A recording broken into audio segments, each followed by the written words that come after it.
Hi everyone, সবাই কেমন আছেন? আজকে একটা নতুন ভিডিও শেয়ার করব, আর সেটা হলো রান্নার ভ্লগ। রুই মাছের কালিয়া। তো আমার সকাল থেকেই মনে হচ্ছিল যে আজকে রুই মাছের কালিয়া রান্না করব, তাই ইউটিউব দেখে শিখে নিলাম রুই মাছের কালিয়া কিভাবে রান্না করতে হয়।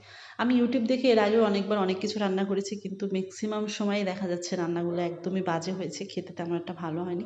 তাই এবার আমি ইউটিউব দেখেছি ঠিকই, কিন্তু ইউটিউবের অনুকরণে সম্পূর্ণ রান্না করব না, কিছু কিছু আমার নিজের মতো করে রান্না করব। তো ইউটিউবে মাছের কালিয়াতে দেখলাম টক দই, তারপর টমেটো পেস্ট, তারপর আদা রসুন বাটা, এগুলো অনেক কিছুই দেয়। তো আমি টমেটো পেস্ট আর টক দই এগুলো স্কিপ করবো, এগুলো দিব না। আর আদা রসুন বাটার ভিতরে শুধু রসুনের কয়েকটা কুচি দিব। এগুলো দিয়ে আমি রান্না করবো আজকে মাছের কালিয়া। দেখা যাক কেমন হয় খেতে।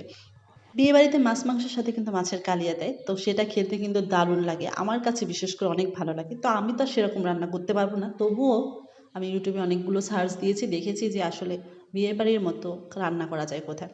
তো বিয়ে বাড়িতে রান্না করতে গেলে যেগুলো দেওয়া লাগে সেগুলো আমার কাছে তেমন একটা নেইও। আবার আমি ওগুলো রান্না করলে আসলেও ভালো লাগবে কিনা খেতে, সেটাও একটা ব্যাপার। তাই আমি ভাবলাম যে আমি আমার মতো করেই রান্না করি, কিছুটাও যদি ওরকম স্বাদ হয় তাহলেও মেনে নেওয়া যাবে আর কি। তো প্রথমে আমি পেঁয়াজগুলো ভালো করে ভেজে নেব। আর একটু পেঁয়াজ কুচি বেশি দিলেও চলে, কম দিলেও চলে। আমি মোটামুটি, এমনি তো তরকারিতে পেঁয়াজ খাই না, তবুও মোটামুটি একটু পেঁয়াজ কুচি দিলাম। তারপর হলুদের গুঁড়ো, মরিচের গুঁড়ো, জিরা গুঁড়ো, লবণ, এগুলো দিলাম। এগুলো দিয়ে ভালো করে কষাতে হবে। এখানে কষানোটাই কিন্তু মেন।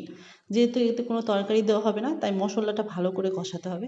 তো আমি অনেক সময় বসে বসে মশলা কষিয়েছি। কষানো কাজটা আমার খুবই ভালো লাগে। এর ভিতরে অনেক সময় টক দই আর যে টমেটো পেস্টটা দিলে গ্রেভিটা অনেক ভালো আসে। তো আমি না লবণ বেশি দিয়ে ফেলছিলাম ভুলে, তারপর আবার লবণ উঠাইছি। তো আমি তো ভয় ছিলাম যে লবণ নাকি অনেক বেশি হয়ে যায়। পরে এখন কোনো কাজই নেই, শুধু কষাইতে হবে। তো কিছুটা, এই যে আমি মাত্র মানে একটা রসুনকে 3 পিস করে তারপর আমি দিয়েছি, বেশি রসুন দিইনি, কারণ রসুনের ঘ্রাণ যদি আমি না খেতে পারি। তো এভাবেই প্রথমে কষাতে হবে। এখানে গোটা দারুচিনি, এলাচ ফোড়ন দেয়। তো আমার কাছে যেহেতু গোটা দারুচিনি ছিল না, আমি সবগুলো গুঁড়ো করে ফেলেছি, তাই আমি গুঁড়োটাই পরে দিব শেষে। তো আমি দেখা যাচ্ছে যে রসুন সেদ্ধ হয়েছে কিনা দেখার জন্য আমি এরকম খুঁচুন দিয়ে কুটু কুটু কুটু কুটু করছিলাম। অনেক সময় মশলা কষানোর পর মশলাটা ঠিক দেখতে এরকম হবে, এবং তারপরে কি করতে হবে, জল দিয়ে দিতে হবে। জল আমরা পরিমাণ মতো দিব। জল পরিমাণ অনুযায়ী দিতে হবে, যেহেতু আমরা ঝোল রাখবো না আর সেদ্ধ হবার মতো কিছুও নেই, তাই এই জন্য অল্প জল দিলেই এনাফ, এর বেশি আর জল লাগবে না। তো আমি ইউটিউবে দেখেছিলাম যে ঝোলের ভিতরে মাছ একটা একটা করে ছাড়ছিল, তো আমিও প্রথম ওরকমভাবে একটা একটা করে ছাড়ছিলাম। তো ছাড়ার পর আমার বিরক্তি এসে গেছে, তাই আমি বাটি নিয়ে পুরো মাছ একসাথে ঢেলে দিলাম, যাতে আমার আর একটা একটা করে ছাড়তে না হয়। তো এই তো ঝোলের ভিতরে আমার মাছ ছেড়ে দেওয়া কমপ্লিট। এখন হলো, তো মাছগুলো ঢেকে না দিলেও চলে, তো আমি ভাবলাম যে একটু ঢেকে দিয়েই রান্না করি আর কি, তাই দিলাম। এবার মাছের ঝোল কমে আসা পর্যন্ত আমাদের অপেক্ষা করতে হবে।